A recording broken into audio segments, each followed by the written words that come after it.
নমস্কার। People voice নিউজে আপনাদের সবাইকে স্বাগত। আমি অরূপ। আমার প্রায় 25 বছরের সাংবাদিকতা জীবনে যে কয়েকটি ঘটনা যে আমার মনে গভীরভাবে রেখাপাত করে গিয়েছিল, সেই সময় কয়েকটা ঘটনা কিন্তু ঘটেছিল হচ্ছে সিপিএমের সিপিএমের শাসনকালে। আপনাদের হয়তো মনে হতে পারেন যে আমি সিঙ্গুর বা নন্দীগ্রামের কথা বলছি। না, আজকের এই আলোচনা আমি সিঙ্গুর বা নন্দীগ্রাম নিয়ে নয়। আজকের এই আলোচনা আমি একদম ফোকাস করতে চাইছি সিপিএমের আমলে জঙ্গলমহলে ঘটে যাওয়া একাধিক ঘটনাকে আমি ফোকাস করতে চাইছি। আমি নয়, বলা ভালো, আমি একটা বই, যে বইয়ে লেখা হয়েছে সেই সময়কার, বলতে পারেন সেই সময়কার জীবন্ত দলিল, সেই বইটা নিয়ে আমি আলোচনা করতে চাই। বইটা কে লিখেছেন? বইটা লিখেছেন রাজ্য পুলিশের প্রাক্তন ডিজি নপরাজিত মুখোপাধ্যায়। সেই সময় যখন এই ঘটনাগুলো হয়েছিল, এই যে জঙ্গলমহলে যখন বলা যেতে পারে নৈরাজ্য চলছিল, ওই সময় তিনি ছিলেন হচ্ছেন পশ্চিমবঙ্গের এডিজি আইবি। ফলে নিজের আখদে কাহাল এই বইয়ে তিনি তুলে ধরেছেন। হ্যাঁ, বই ওনার মতো করে উনি ঘটনার বিবরণ দিয়েছেন। ফলে উনি যেভাবে শিলদার ক্যাম্পে, ইএফআর ক্যাম্পে হামলার ঘটনা করেছেন, উনি যেভাবে জ্ঞানেশ্বরী কাণ্ড দেখেছেন, এরকম মোট 10টা ঘটনা উনি তুলে ধরেছেন। বইটার নাম হচ্ছে crime, criminals, Maoist and the people of Bengal. ওনার বইটার নাম উনি দিয়েছেন। এই বইটা প্রকাশিত হয়েছে শিলিগুড়ির চণ্ডাল বুকস থেকে। এটা প্রকাশিত হয়েছে না 11 তারিখ। এবং এখানে পরতে পরতে রাজ্য পুলিশের প্রাক্তন ডিজি, বলা যেতে পারে এই ঘটনার জন্য শুলে চড়িয়েছেন হচ্ছে তৎকালীন বাম সরকারকে। ভোট চলছে, এখনও পর্যন্ত জঙ্গলমহলে ভোট আসা বাকি। পুরুলিয়া, বাঁকুড়া এইসব জায়গায় এখনও ভোট এই পর্বে এখনও শুরুই হয়নি। নপরাজিতবাবুর বইটা কিন্তু লঞ্চ হবে হচ্ছে 11 তারিখ। এবং সেখানে দাঁড়িয়ে আজকে যে বামেরা জোর গলায় বলছে যে মমতার আমলে বা তৃণমূলের আমলে অনুন্নয়ন হয়েছে বা সেই জায়গায় উন্নয়ন নিয়ে যেতে পারেনি, সেই জায়গায় কি নপরাজিতবাবু নতুন করে আলোড়ন ফেলবে? উনি যেটা বলেছেন, চলুন আমরা একটু দেখি বইতে কি কি আছে, উনি কি কি ঠিক বলতে চাইছেন।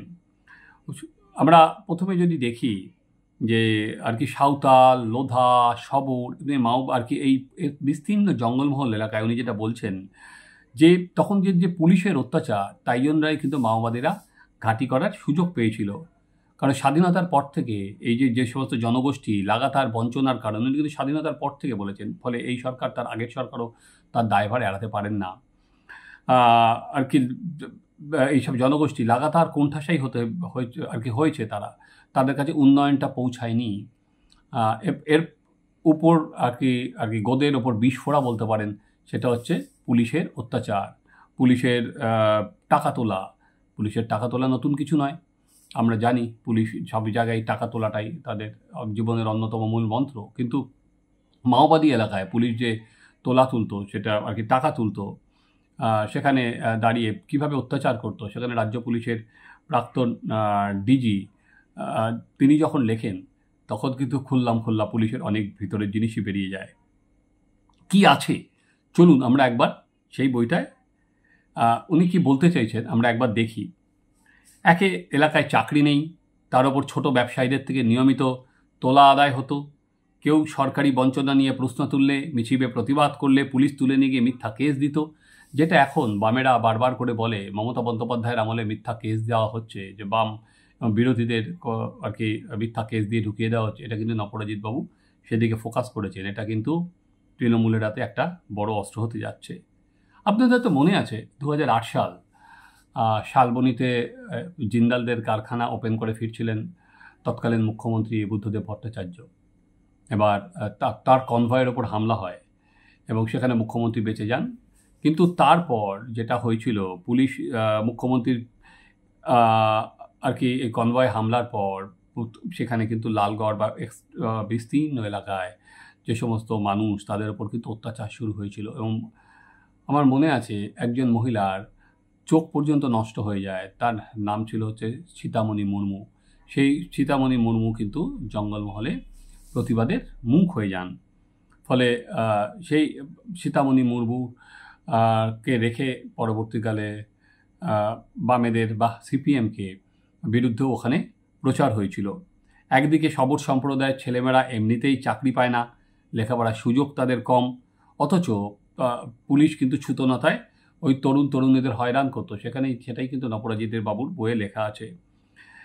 উল্টো দিকে মাওবাদীরা আর কি গ্রামের মানুষের কাছে যাওয়ার জন্য নানাভাবে টাকার যে টাকাটা তারা তুলতো আর কি নানা জায়গা থেকে, সেই টাকাটা কিন্তু তারা বিলিয়ে দিতে হচ্ছে, একটা অংশ দিতে হচ্ছে গ্রামবাসীদের, এবং তাভাবে তাদের সহানুভূতি আদায় করত। একইভাবে আপনাদের আরেকটা ঘটনার কথা মনে আছে, সেটা হচ্ছে 2010 সাল। পশ্চিমবঙ্গের ইতিহাসে সবথেকে বড় মাওবাদী নাশকতা যদি দুটো থাকে, একটা হচ্ছে জ্ঞানেশ্বরী আর একটা হচ্ছে ইএফআর ক্যাম্পে হামলা। আপনাদের হয়তো মনে আছে, সেই 2010 সালের 15ই ফেব্রুয়ারি শিলদায় প্রাথমিক স্বাস্থ্য কেন্দ্রের হামলা হয়েছিল। সেখানে 24 জন জওয়ান সিআরপিএফের ইএফআর কোম্পানিতে হামলা চালায়, এবং সেখানে 24 জন জওয়ান মাওবাদীর হাতে নিহত হয়েছিল। পাল্টা যখন জওয়ানদের গুলিতে 5 জন মাওবাদীও মারা যায়।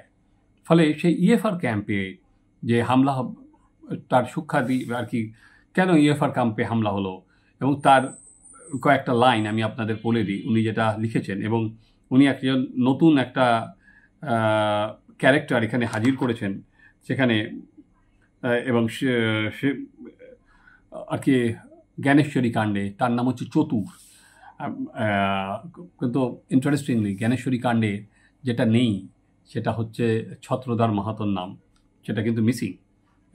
ছত্রধর মাহাতোর নাম, যে আমরা জানি তৃণমূলের সাধারণ সম্পাদক, তো সেই ছত্রধর মাহাতোর নাম কিন্তু মিসিং, সেটা আমরা পাইনি বইয়ের মধ্যে।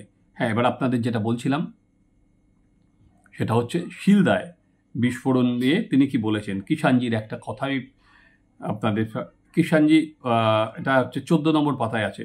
Kishanji, very excited, said that Hastamukhi Rai in Shilda is creating severe problems for the people, especially in the market area.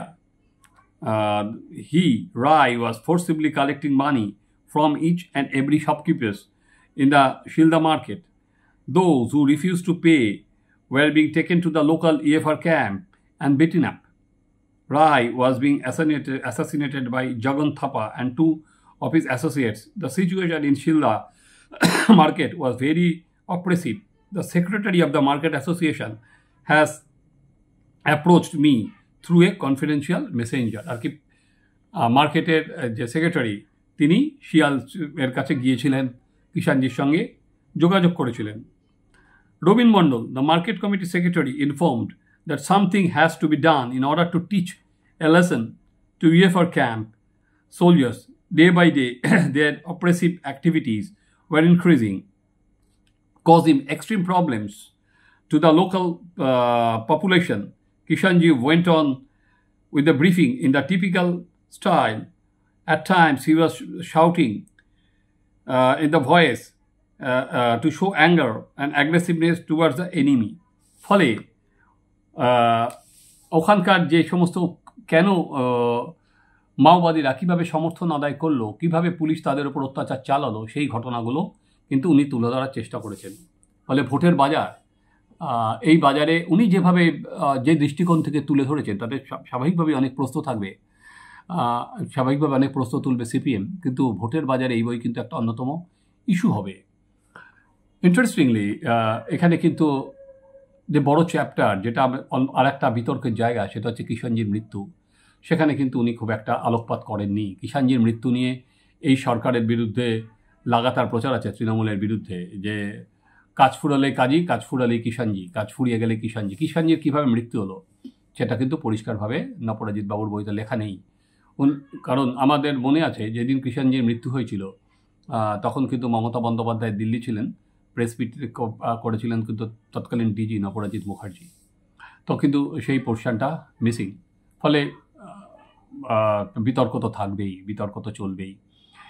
এবং ইন্টারেস্টিংলি উনি এই বইটা কিন্তু উৎসর্গ করেছেন মমতা বন্দ্যোপাধ্যায়কে এবং তার স্ত্রীকে, যিনি প্রয়াত হয়েছেন।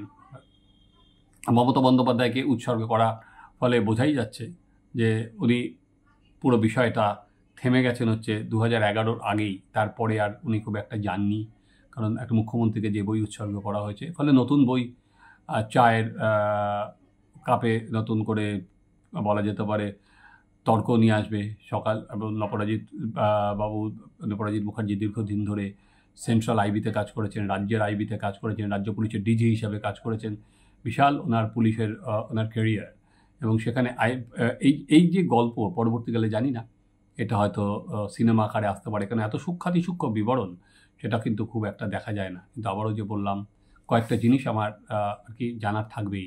সেটা হচ্ছে ছত্রধর মাহাতোর রোল, হয়তো মামলা চলছে বলে ছত্রধর অংশটা বাদ দেওয়া হতে পারে, যেহেতু কারণ ছত্রধর মাহাতো তো তৃণমূলে আছেন, এগুলো তার রোল, কিষাণজির মৃত্যু, এবং সেখানে যে আরেকটা অংশ নেই। একদিকে যেমন আমরা দেখেছিলাম যে উনি সিপিএমের অত্যাচারের কথা বলেছেন, পুলিশের অত্যাচারের কথা বলেছেন, কিন্তু এই আন্দোলনটাকে ফুয়েল দেওয়ার কাজে তো বিরোধীদেরও হাত ছিল।